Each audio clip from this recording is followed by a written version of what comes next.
Assalamualaikum warahmatullahi wabarakatuh. Jumpa lagi dengan saya, host Emil Mahmud Shah, dalam program tamu kita tribunpadang.com, Tribun Network. Ini adalah program bagi tamu-tamu spesial yang hadir di sini.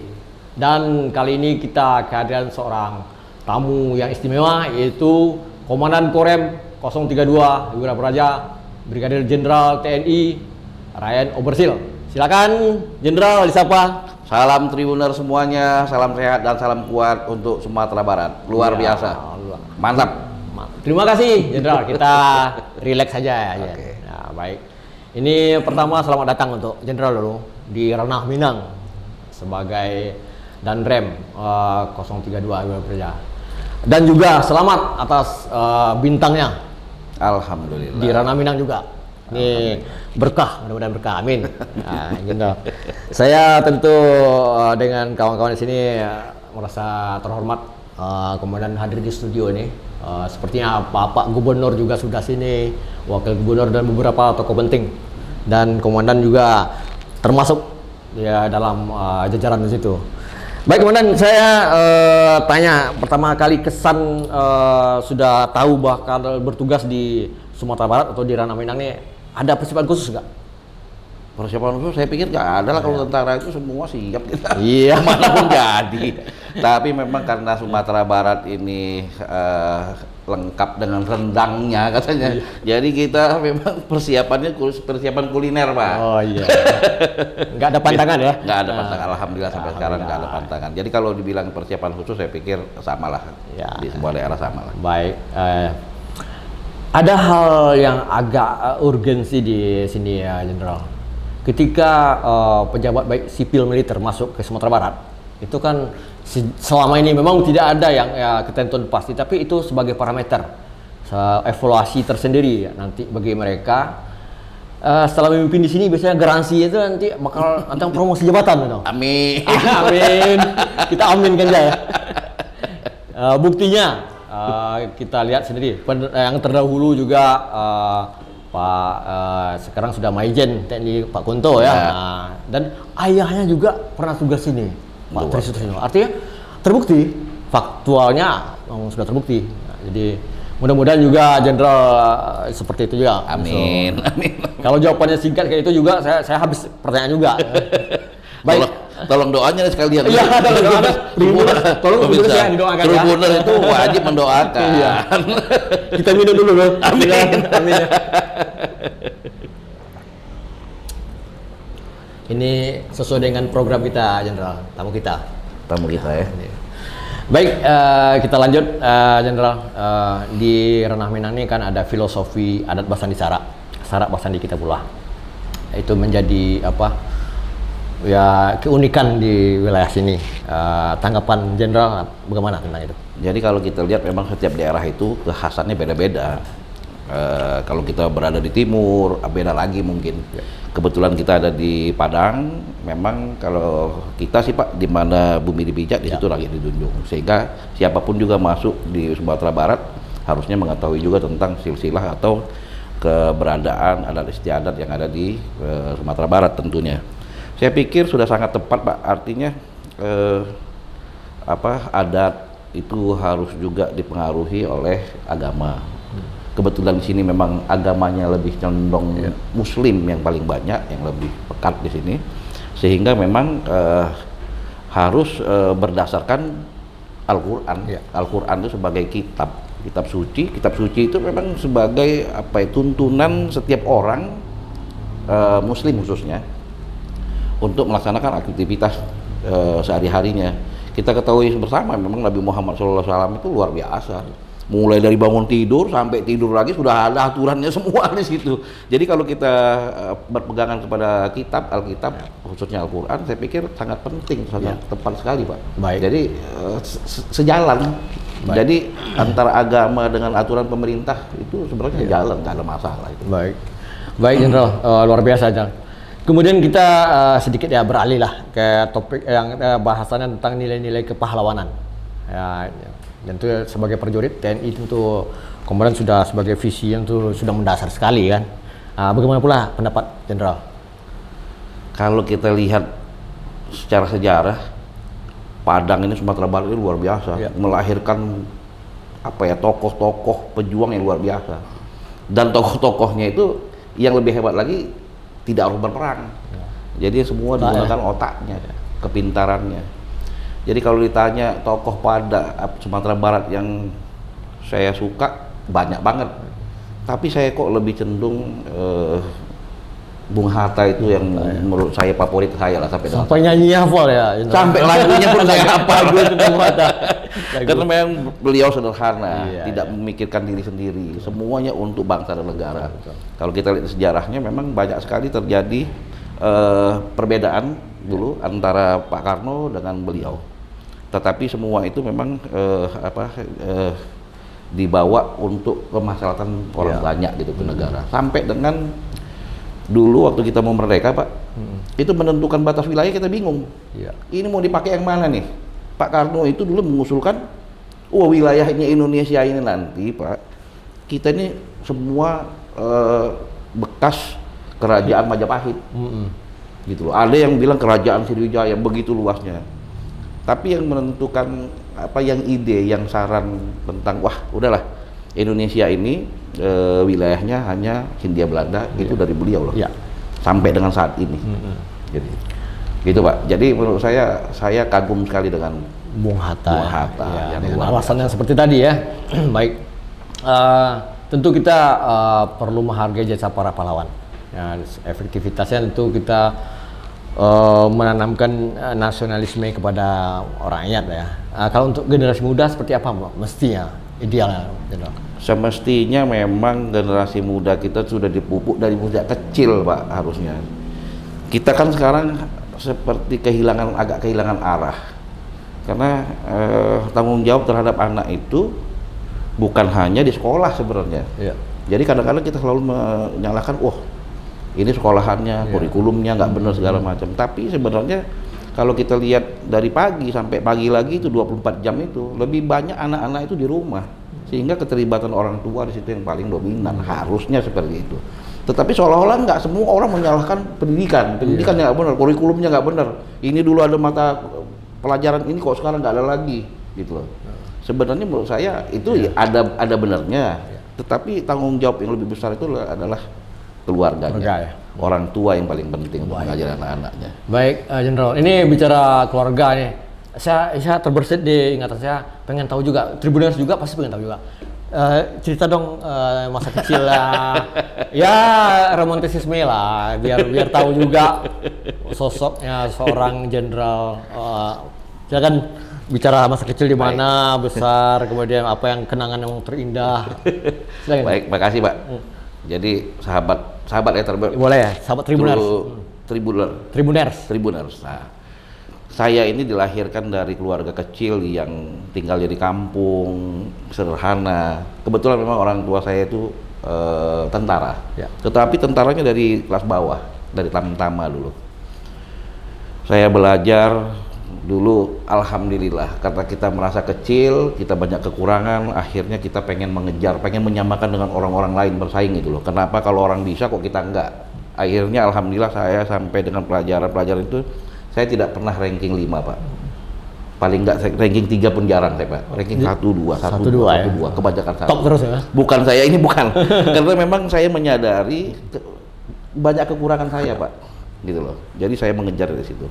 Dan alhamdulillah dari keluarga. Itu di Jakarta, itu di Jakarta ya? Di Lampung. Lampung. Dulu saya lahir besar di Lampung Utara, tapi di kampungnya lagi, Pak.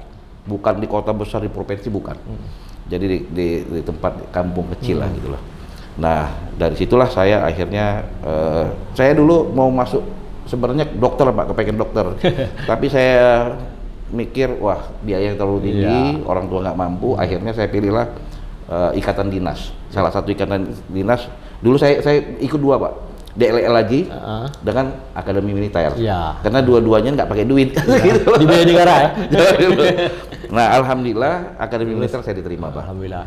Tahun 1989 itu kemudian saya pendidikan selama 3 tahun, lulus 92, kemudian saya ditempatkan di Kostrad gitu. Dan semua kita sudah lewati, hampir seluruh Indonesia sudah pernah kita. Mbak, yang tugas yang paling berkesan walaupun seluruh Indonesia ada enggak? Saya semuanya tuh ada beda-beda Ada-beda sih, ya? semuanya ada kesannya. Tapi menurut saya yang sulit terlupakan buat saya itu ketika saya di Kalimantan, tepatnya di Kalimantan Tengah di Sampit. Ya. Karena pada saat itu saya baru pindah Pak, baru pindah sampai malam, maghrib saya sampai. Ya.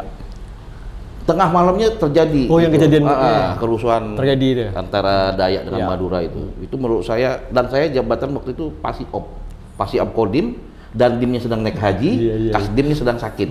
Jadi saya yang tertua. Pas Pak. bener. Apa ya, dengan pangkat kapten baru waktu itu, belum banyak pengalaman, dihadapkan dengan situasi seperti itu. Kemudian kami diberi tanggung jawab oleh komando atas untuk mengatur 7 batalion infanteri yang masuk di dalam situ. Bayangkan Pak, ada 7 batalion infanteri masuk situ yang harus kita atur. Waktu itu saya masih kapten. Ya meskipun danjon-danjon banyak marah-marah, tapi alhamdulillah bisa kita selesaikan. Alhamdulillah. Jadi saya sangat terkesan sekali karena agak Tantangannya luar biasa. mantap. Luar biasa, ini pengalaman jam terbang yang Luar biasa. sangat berharga. Kemudian saya cerita sedikit tentang keluarga. boleh. Keluarga, Biar itu tahu kalian. pertanyaan berikutnya dong, keluarga. Biar sahabat Tribuner juga tahu. Nah, saya punya anak 3 sekarang ini. Ya, anak saya yang pertama itu kembar, perempuan semua. Sekarang sedang kuliah di semester akhir di Jawa. Kemudian yang terakhir itu kelas 2 SMP.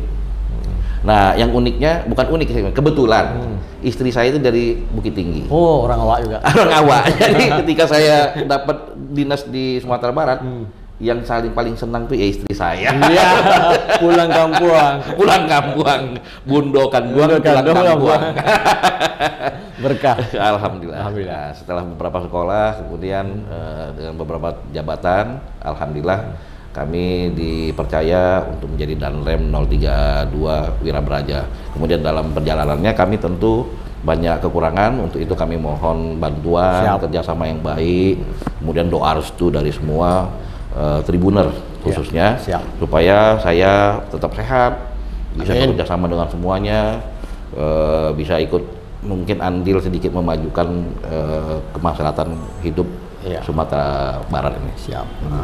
Ya, ini kebetulan karena ada tekad dan memang dari jenderal itu pertanyaan berikutnya tentu tentang program ya, tentang program kerja nanti mulai kerja sini yang dilakukan selama ini oleh Korem 032 Wirabraja tentu sudah ada program unggulan. Seperti apa, Jenderal? Program unggulan kita tuh banyak sebenarnya, dan itu semua bersentuhan dengan masyarakat, gitu loh. Ada tentang apa namanya untuk mengatasi kemiskinan, kemudian stunting di situ, kemudian apa namanya pangan, kemudian hewan juga ada di situ, ternak, dan saya baru meluncurkan satu lagi Pak. Saya bikin arisan khatam Al-Quran. Apalagi ini menjelang Ramadan. Jadi setiap satuan sudah saya bentuk, sudah saya perintahkan untuk membuat satu tim 30 orang. Jadi setiap hari Pak kerjanya setelah zuhur, setiap orang itu kita kasih satu juz yang terpisah-pisah itu. Jadi setiap 30 orang itu pegang juz masing-masing. Satu hari dia kewajiban dia hanya membaca 2 lembar saja. 2 lembar, karena satu juz itu saya hitung antara 8 sampai 10 lembar rata-rata. Jadi saya harapkan 1 minggu 5 hari kerja itu selesai. 1 juz selesai. Berarti khatam 1 minggu khatam. Tapi kali berapa kelompok Pak? Kali banyak banyak satuan. Bahkan satuan-satuan tuh ada yang 3 tim, ada yang 4 tim. Dan ke depan saya sudah mewajibkan juga untuk para Babinsa dengan Danramil untuk menyertakan masyarakat sekitarnya. Jadi semua itu membaca Al-Quran, insya Allah seperti itu. Apalagi kan masyarakat Minang ini kan khususnya yang laki-laki katanya harusnya nggak ada di rumah, yang harus ke surau segala macam. Tapi kalau kita lihat memang di kota sudah mulai agak terkikis itu. Kita bangkitkan lagi untuk membaca Al-Quran. Tapi kan benar dengan apa tadi yang ada pesan di syaratnya. Ya itu pesan kita pulang. Pas gitu. Kira-kira gitu Pak. Ini cocok benar Jenderal dengan bahwa membangun satu generasi itu kan meliputi intelektual, emosional dan spiritual ya. Itu sudah Jenderal kupas habis tadi tuh dengan contoh-contohnya ya. Kemudian ini ada request ini pertanyaan Jenderal. terakhirnya, apa makna karya Basamo membangun nagari? Ini keren ini. Ini tolong Jadi saya di jelaskan. Korem itu Pak bikin tagline gitu. Karya Basamo untuk nagari. Nagari. Jadi saya kepengennya tentara itu nggak kerja sendirian, Pak. Kadang-kadang kita kerja sendirian karena kita tidak membawa orang lain gitu loh. Atau mungkin kita sudah menghimbau tapi orang lain juga nggak mau ikut. Sehingga setiap program ini, setiap program yang kita luncurkan, yang kita kerjakan di lapangan, itu saya kepengen sekali semua pihak itu terangkum di dalamnya. Ingat, kita nggak bisa kerja sendirian. Siap. Nggak bisa kita kerja sendirian di zaman sekarang ini. Ya. Siapapun juga, saya nggak bisa kerja sendirian Korem itu. Begitu juga Bapak memerlukan banyak hal atau banyak orang lain gitu yang mau ikut membantu. Dan dari situlah saya pikir kita timbullah tagline seperti itu, karya Basamo untuk negeri. Jadi kita kerja sama-sama untuk membangun negeri yang tercinta ini, terutama khususnya Sumatera Barat. Siap. Jadi sebelum closing, saya pengen minum lagi.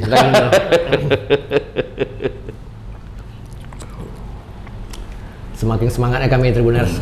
Jadi saya juga terbawa oleh Jenderal nih semangatnya juga. Sebelum kita tutup, terakhir pengen Jenderal berikan harapan lah ke Tribuners sebagai Komandan Korem atau sebagai pribadi, biar juga Tribuners termotivasi. Silakan Jenderal. Baik, para Tribuners sekalian, saya terima kasih sudah diundang di sini. Sebagai suatu kehormatan buat saya berbicara di sini. Mudah-mudahan ada hal-hal yang positif yang bisa kami kembangkan di daerah di sini. Kemudian kami juga minta dukungan kepada seluruh masyarakat yang ada di Sumatera Barat ini supaya kita bisa bekerja sama dengan baik. Amin. Saya pikir dari tagline-nya kita itu sudah jelas, Pak. Mari kita bekerja, berbuat sesuatu hal secara bersama-sama, gotong royong yang dulunya digembor-gemborkan oleh pendahulu-pendahulu kita, itu kita tingkatkan lagi, dan semua itu kita fokuskan untuk kemajuan negeri kita ini atau daerah ini. Mungkin itu Pak. Satu lagi Pak, mungkin Pak. Ya silakan. Ini Pak, supaya adil Pak, karena kita harus berdiri di tengah. Jangan kita bicara Al-Quran segala macam, tapi kan kita lihat juga bahwa kita kan terdiri dari banyak agama. Beragam. Saya mencuplik sebenarnya kata-kata orang lain, tetapi saya haluskan sedikit Pak. Tidak sulit bagi Tuhan untuk membuat kita sama, tapi Tuhan menciptakan kita berbeda-beda, tentu untuk saling melengkapi. Bukankah pelangi itu indah karena berwarna? Wow. Itu kalimat dari saya seperti itu Pak. Artinya gini loh, Allah itu maha kuasa. Allah itu bisa menciptakan kita ini, membuat kita sama, bisa dengan kemampuan kemaha-mahaan segala macam itu. Tetapi Allah tuh menciptakan kita ini beda-beda. Ingat, di situ untuk saling melengkapi kita. Jadi maksud saya perbedaan antara kita yang ada di tempat kita ini tentang apapun itu merupakan suatu kekayaan. Jangan kita pertentangkan itu, gitu loh. Tentu yang kecil, yang sedikit harus menghormati yang besar. Yang besar juga harus membawa yang kecil, menghargai yang kecil, saling menghormati, gitu loh. Supaya hidup itu lebih berwarna, lebih indah gitu loh. Kalau kita semuanya sama, saya pikir warnanya sama semua, malah kan nggak indah. Iya betul. Menurut saya gitu. Jadi satu pesan saya betul, mari kita jaga keberagaman ini dalam suatu ikatan yang baik, biar dia lebih berwarna dan lebih enak kita memandang. Siap. Beragam. Luar biasa, Jenderal. Ini kata-kata kunci terakhir itu yang harus digarisbawahi. Jadi saya tidak perlu menyimpulkan lagi. PowerPoint, kata-kata kuatnya sudah ada di beliau yang di kata penghujung tadi. Baik, Tribuners semuanya, inilah akhir dari perbincangan kami dengan Bapak Brigadier Jenderal TNI Ryan Obersil selaku Komandan Korem 032 Wirabraja. Sukses terus Pak. Amin. Di sini. Terima kasih. Mudah-mudahan nanti kita bisa ngobrol lagi dalam lain kesempatan. Tribuners semuanya, sebelum kita tutup, jangan lupa klik akun media sosial kami, YouTube Tribun Padang Official, TikTok, dan Facebook juga Instagram tribunpadang.com. Saya akhiri, wabillahi taufiq wal hidayah. Assalamualaikum warahmatullahi wabarakatuh. Waalaikumsalam warahmatullahi wabarakatuh. Salam Tribuners. Assalamualaikum warahmatullahi wabarakatuh. Saya Brigjen TNI Ryan Obersil, Komandan Korem 032 Wirabraja, mengucapkan selamat menunaikan ibadah puasa 1444 Hijriah kepada yang melaksanakan, khususnya umat muslim. Semoga puasa kita kali ini lancar dan seluruh ibadah kita bisa diterima dan diridhoi oleh Yang Maha Kuasa Allah Subhanahu wa taala. Demikian, terima kasih. Wassalamualaikum warahmatullahi wabarakatuh.